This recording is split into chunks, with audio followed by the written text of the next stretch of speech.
जैसे ही atomic structure दिमाग में आता है ना, सबसे पहले घूमता है ये एटम, इलेक्ट्रॉन्स, प्रोटॉन, न्यूट्रॉन्स। बचपन से पढ़ते आ रहे हैं एटम्स के बारे में इसलिए।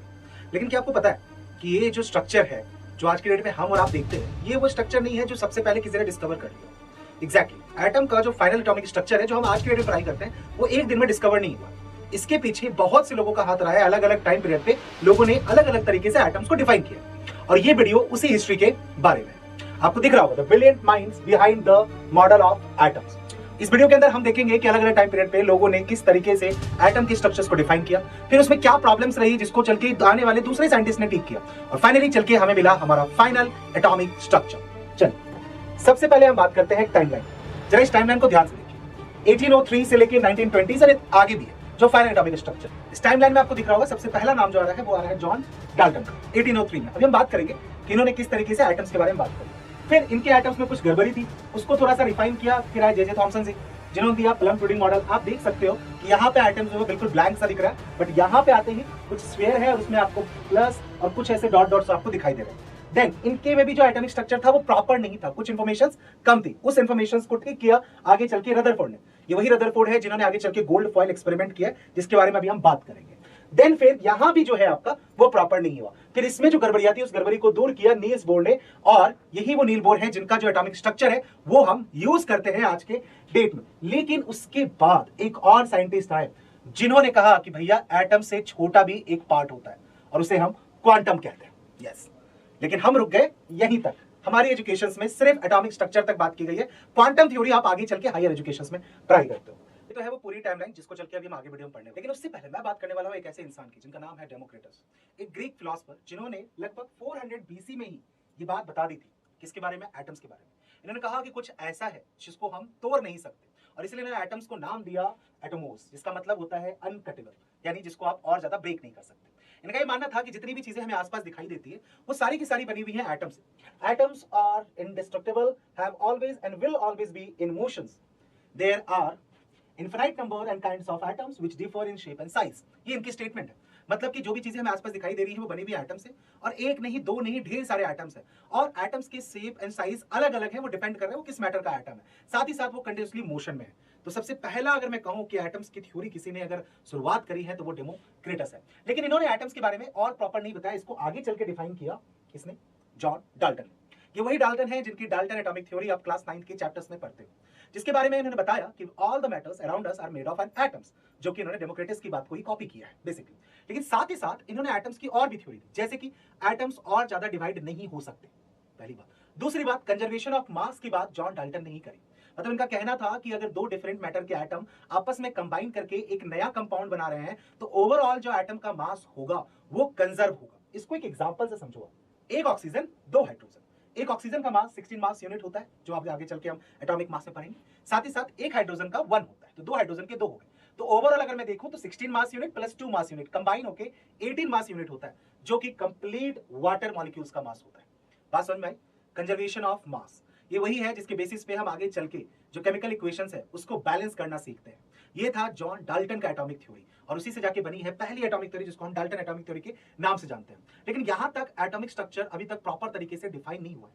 अभी आगे चल के और लोग आएंगे जो कि एटम्स को और बेहतर तरीके से डिफाइन करेंगे, और तब जाके हमें फाइनली मिलेगा हमारा प्रॉपर एटॉमिक स्ट्रक्चर। फिर आते हैं थॉमसन जी, जे थॉमसन। इनको नोबेल प्राइज भी मिला है क्योंकि इन्होंने रिसर्च करी थी कैथोड रे के ऊपर। इन्होंने क्या बोला? इन्होंने बोला ठीक है, इनसे पहले जितने भी साइंटिस्ट रहे उन्होंने एटम्स का स्ट्रक्चर दिया। किसी ने कहा कि भैया एटम एग्जिस्ट तो करते हैं बट उनका शेप और साइज अलग अलग है।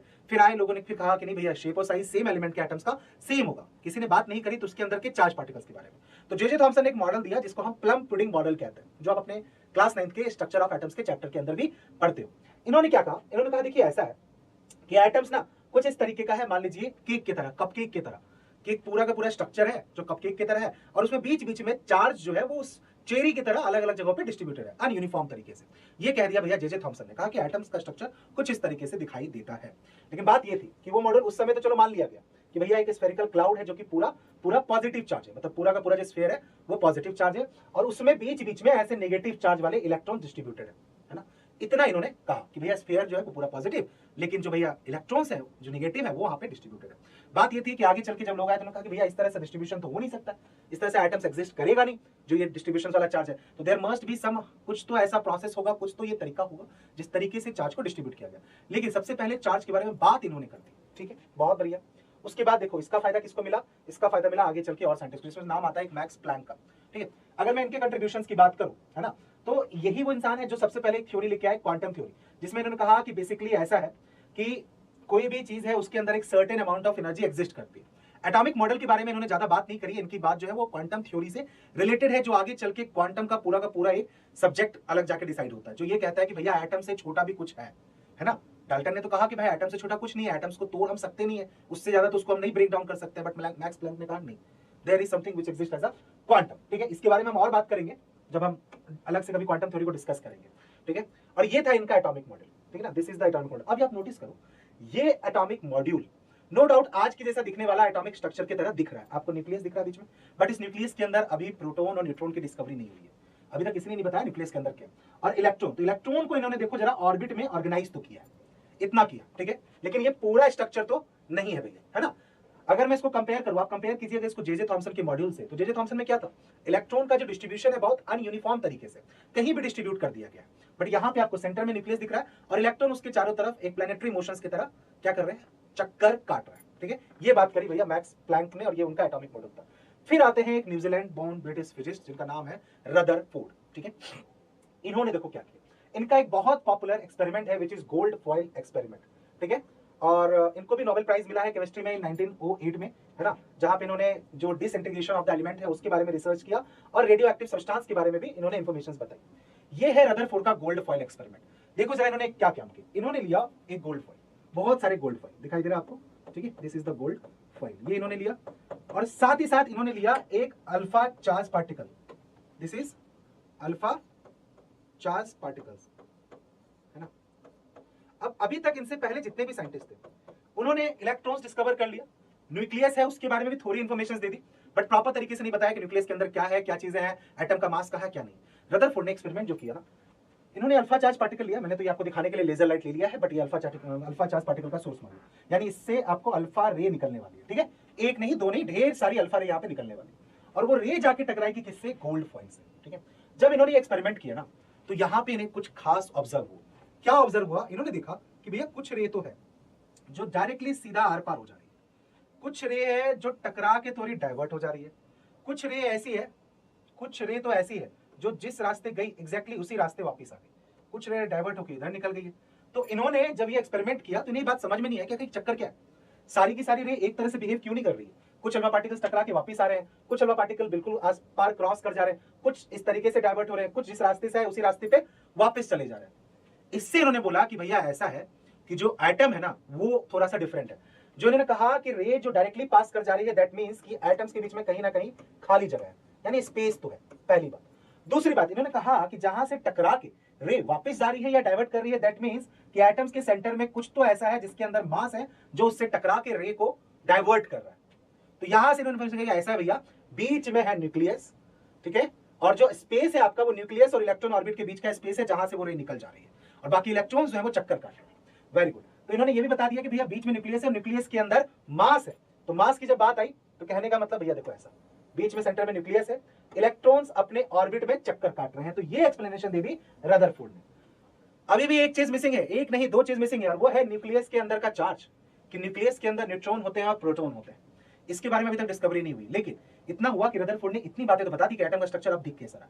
इसको चल के थोड़ा सा और ज्यादा डिस्कवर किया और रिफाइन किया भाई साहब किसने, जेम्स चैडविक का नाम आता है, जिन्होंने क्या किया, नोबेल प्राइज मिला इनको फिजिक्स में, क्योंकि इन्होंने न्यूट्रॉन की डिस्कवरी करी। यानी अभी तक न्यूट्रॉन के बारे में पता ही नहीं था कि कोई आपका न्यूट्रल चार्ज वाला भी कुछ पार्टिकल्स होगा जो कि एटम्स के अंदर एग्जिस्ट करता है। अभी तक सबको लग रहा था कि पॉजिटिव चार्ज पूरा का पूरा एटम है, वो पॉजिटिव चार्ज प्रोटॉन है और नेगेटिव चार्ज इलेक्ट्रॉन है, और एक न्यूट्रल चार्ज है जो कि न्यूक्लियस के अंदर होता है, वो आपका न्यूट्रॉन होता है, जिसके बारे में जेम्स चैडविक ने बात करी और इन्होंने डिस्कवरी करी। जब इनकी ये डिस्कवरी आई तो यहां से एटम्स के स्ट्रक्चर को एक नया रूप मिला, एक नया तरीका हुआ देखने का। देखो जरा जेम्स चैडविक का एटॉमिक मॉडल क्या कहा इन्होंने, न्यूक्लियस। अब देखो उनके जितने भी मॉडल्स अभी तक आए उसी को रिफाइन किया जा रहा है। रदरफोर्ड का मॉडल ऐसा ही, न्यूक्लियस के अंदर मिला न्यूट्रॉन्स जो कि न्यूट्रल होता है और फिर प्रोटॉन्स जो कि पॉजिटिव चार्ज होता है। साथ ही साथ ये ऑर्बिट है और इस ऑर्बिट में इलेक्ट्रॉन्स रोटेट करते हैं।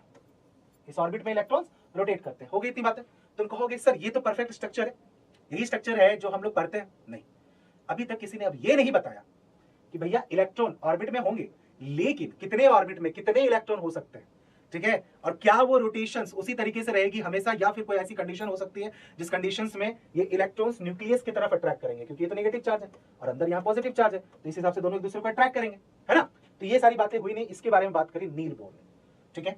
नील बोर उन्होंने बोला कि भैया, उन्होंने वही वाली बात, सारी बातें तो ठीक, ऐड जो किया उन्होंने ऐड किया इलेक्ट्रॉन का इलेक्ट्रॉनिक कॉन्फ़िगरेशन, ठीक है, इलेक्ट्रॉनिक कॉन्फ़िगरेशन, कि भैया एक्चुअली में इलेक्ट्रॉन डिस्ट्रीब्यूटेड कैसे होंगे, हर ऑर्बिट के अंदर कितने नंबर ऑफ इलेक्ट्रॉन्स रखे जा सकते हैं, उनकी कितनी कैपेसिटी है, उसके बारे में बात किया नील्स बोर ने। और हम फाइनली चल के जो आज स्ट्रक्चर देखते हैं वो नील बोर का ही एटॉमिक स्ट्रक्चर है। ये तो थी पूरी हिस्ट्री एटम्स के स्ट्रक्चर्स की, जो मैंने आपको ब्रीफ में बता दी। कभी इसके डिटेल में भी ले चलूंगा और आपको अंदर चल के और ज्यादा डिटेल में बताऊंगा कि एक्चुअली में जब ये एक्सपेरिमेंट कर रहे थे लोग, तो ऐसा नहीं है कि एक बार में एक्सपेरिमेंट किया और सारी चीजें उनको ऑब्जर्व हो गई, क्या क्या एक्सपेरिमेंट में वो कहां फेल हुए, कहां उन्हें कुछ नया चीज जानने को मिल गया। अब सोचो जरा कि जब ये मॉडल स्ट्रक्चर आ चुका, सबने फाइनलाइज कर दिया, लेकिन इसके बाद भी आगे चल के किसी ने क्वांटम्स की बात कर दी, किसी ने कहा कि एटम्स को और ज्यादा हम तोड़ सकते हैं, उसको और ज्यादा हम ब्रेक डाउन कर सकते हैं, और उसके बारे में बात करें, जो हम किसी और वीडियो में बात करेंगे। तुम्हें एटम की हिस्ट्री कैसी लगी ये तुम कमेंट करके बताना, और केमिस्ट्री का ऐसा कौन सा पार्ट है जिसके इतिहास के बारे में तुम जानना चाहते हो, क्योंकि मेरा ये मानना है कि अगर तुम्हें प्रेजेंट में जीना है और फ्यूचर को बेहतर करना है, तो you must know about the history of everything. So comment down कि what is the next topic जिसके इतिहास के बारे में आप जानते हैं।